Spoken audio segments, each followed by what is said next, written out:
Hello all, let us learn a little about India-UK Free Trade Agreement. UK Brexit చేసిన తర్వాత independent trade develop చేసుకోవడం కోసం వివిధ కంట్రీస్‌తో చేస్తున్న ప్రయత్నం గురించి మనకి ఆల్రెడీ తెలిసినదే. ఇప్పుడు 3 ఇయర్స్ నుంచి జరుగుతున్న సుదీర్ఘ చర్చలు ముగిసి ఫైనల్‌గా మే 2025లో ఇండియాతో ఒక ఎఫ్‌టీఏ సైన్ చేసుకోవడం జరిగింది.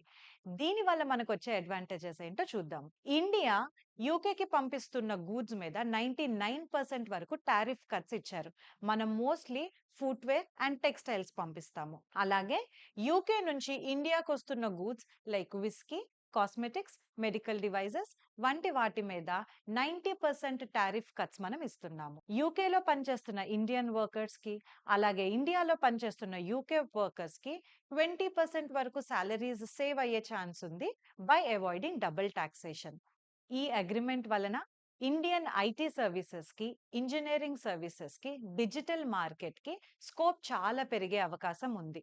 We are working with a target of increasing the bilateral trade up to $100 billion by the end of 2030. మనకి సింగపూర్ వంటి దేశాలతో కూడా ఇలాంటి ఫ్రీ ట్రేడ్ అగ్రీమెంట్స్ ఉన్నాయి. Thank you. జై హింద్.